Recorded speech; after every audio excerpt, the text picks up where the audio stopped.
반갑습니다. 은혜단 중앙이 공은입니다.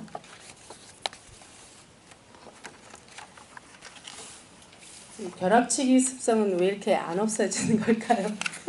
몇 개월 전부터 저희가 오늘 할 거라는 게 정해졌어도 이상하게 하루나 이틀 전에 꼭 준비를 하게 되네요.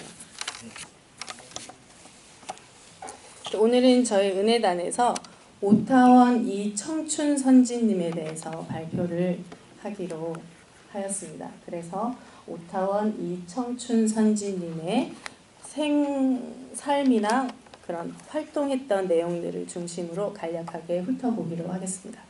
그리고 이 강연 내용은 여성 10대 제자 자료집에 있는 내용을 발췌하여 정리하였다는 것을 먼저 밝히고 넘어가도록 하겠습니다.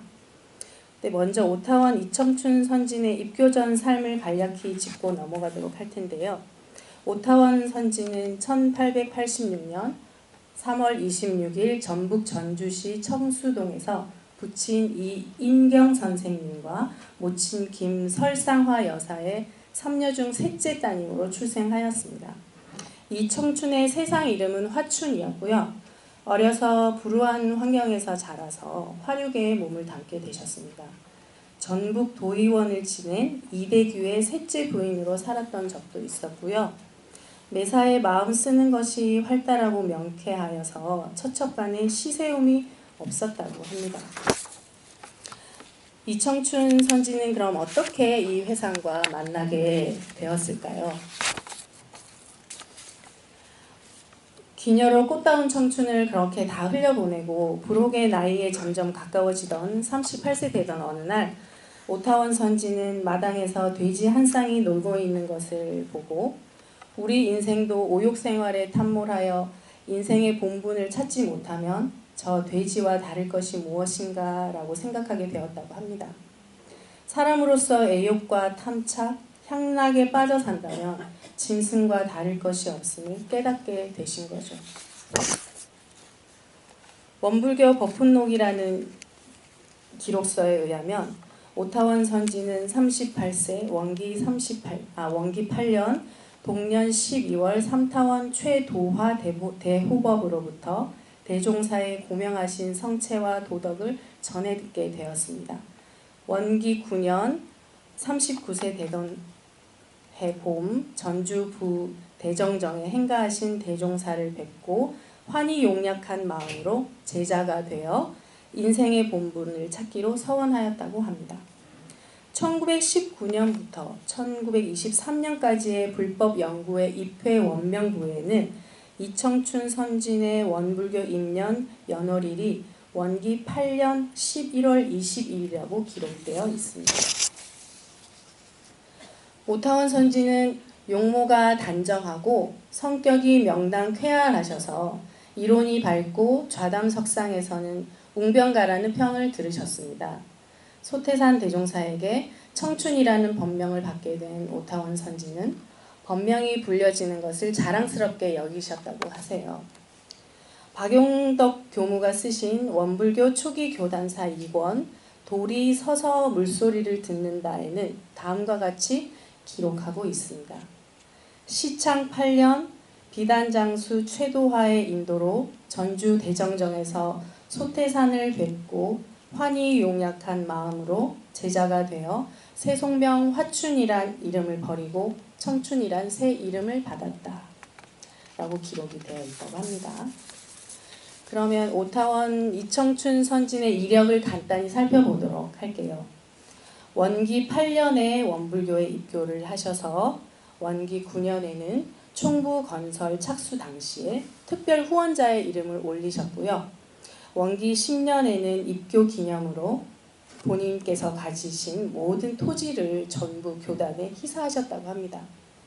원기 11년 2월에는 모친과 함께 총부 군내로 이사를 하셨는데 3월에 전무 출신을 서원을 하고 출가를 하셨어요. 원기 12년에는 송만경의 제안으로 산업부 창립단이 조직될 당시 발기인으로 참여하기도 하셨고요.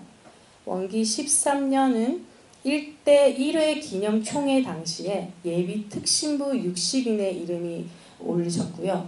이는 교단에서 처음으로 엄숙한 장엄을 갖춰 진행한 승급 예식이었다고 합니다. 원기 14년에는 여자 전무 출신 수용에 관한 건으로 의견을 제출하셔서 병종 등급을 받으셨고요.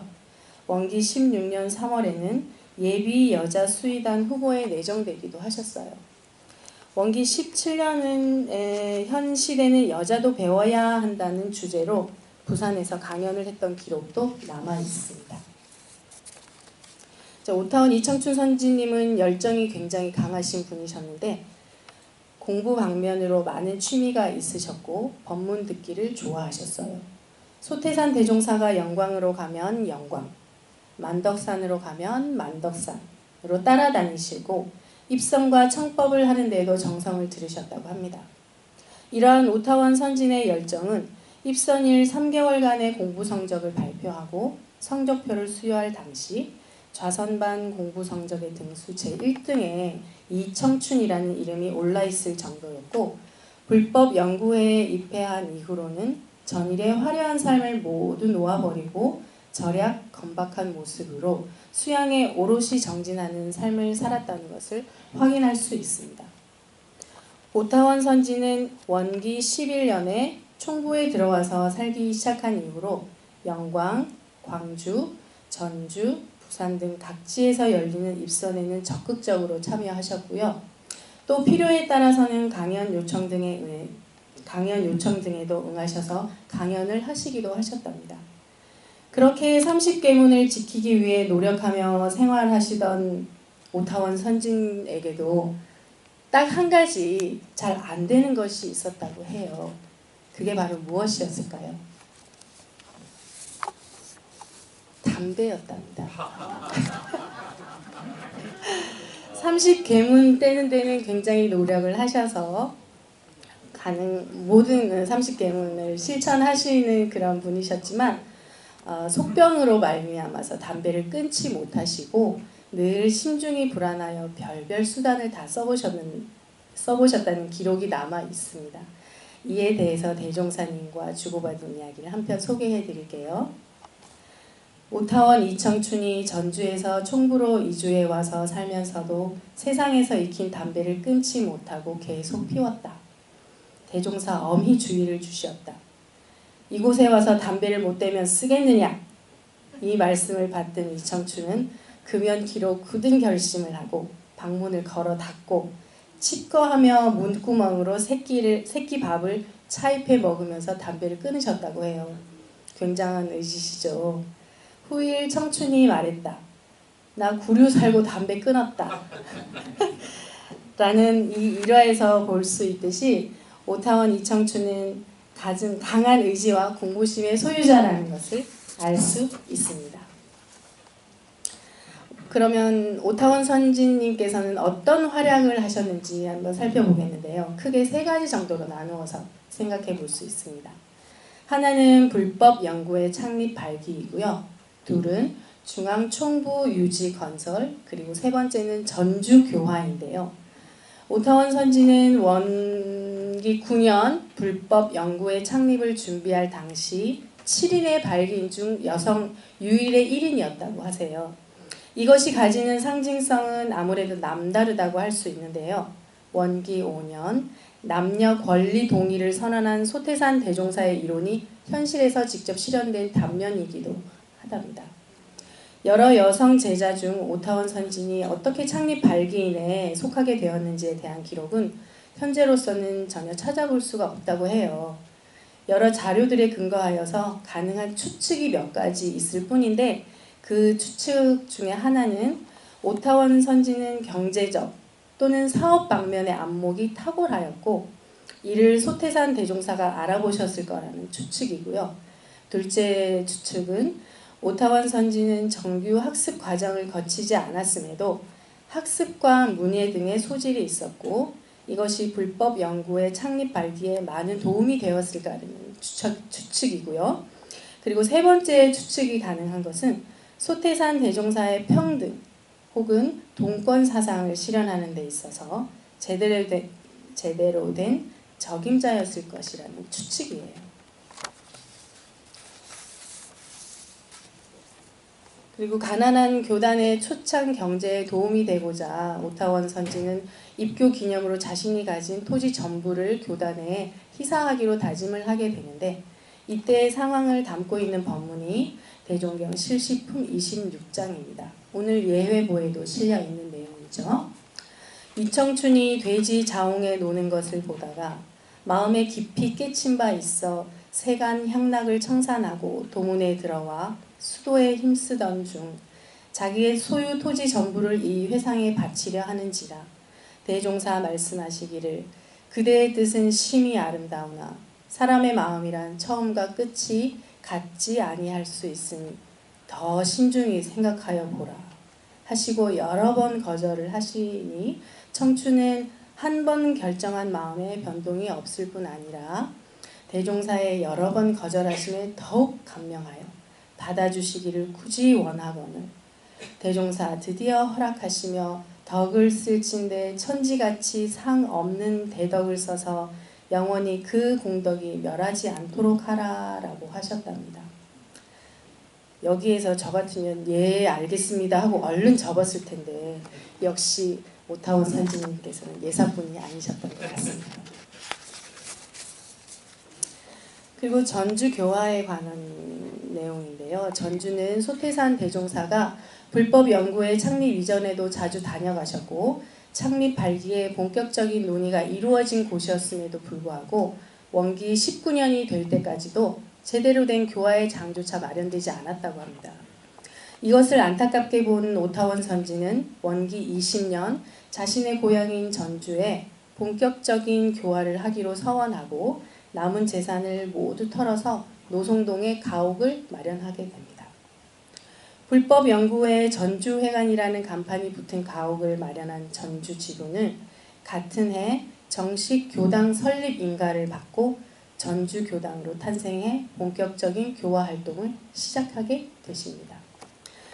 오타원 선지는 이곳에서 원기 25년까지 교무와 주무 그리고 순교로 각 2년씩 총 6년 동안 전주 교화를 위해 혈성을 다하게 됩니다. 이러한 오타원 선진의 삶의 모습을 통해서 저희가 몇 가지 상기해 볼 수 있는 내용들이 있어요. 첫째, 남녀 그리고 출신, 직업의 귀천을 넘어선 인권 평등의 상징성이고요. 둘째로는 선공, 후공한 삶의 표준입니다. 그리고 셋째는 개척 정신을 통한 자기 불성과 세상 재중의 모습이에요. 오타원 선지는 모든 것을 스승과 회상을 위해 내놓으셨습니다. 그러나 가진 게 제 아무리 많다 하더라도 공익을 위해 사심 없이 선뜻 내놓을 수 있는 사람은 지금 이 시대에도 얼마나 될까요? 그리 많지 않을 것이라고 생각됩니다. 네, 오타원 이청춘 선진의 삶과 활동을 간결하게 정리해 보았는데요. 어떠셨어요? 맞습니다. 제가 그럼 이제 거의 지금까지 한 강연 내용을 마무리하면서 오타원 선진께서 남긴 말씀으로 대신 하도록 하겠습니다. 우리 선생님께서 나를 구하지 않으셨다면 내가 어찌 이 고목, 생춘, 갱생로를 잡았으랴. 앞날의 화춘은 화춘으로서 만물 조락하는 엄동을 당하면 변함이 있으련만 오늘의 청춘만은 봄이 와도 청춘이요 여름이 와도 청춘이요 가을이 와도 청춘이요 겨울이 와도 청춘이요 사시 청춘 내가 되며 10년이 가도 청춘이요 100년이 가도 청춘이요 1000년 만년이 가더라도 오직 청춘은 청춘으로 일관하리라. 사시 청춘 10년 100년 1000년 만년이 가더라도 오직 청춘은 청춘으로 일관하리라 라고 말씀하신 것처럼 우리 모두 청춘의 열정 그대로 그리고 오타원 이청춘 선진의 뜻 그대로 이어받아서 그대로 간직하고 공부에 정성 들이는 우리 원불교 화정교당 여러분들이 되시기를 기원하고요. 이상으로 오타원 이청춘 선진에 대한 강연을 마치도록 하겠습니다. 감사합니다.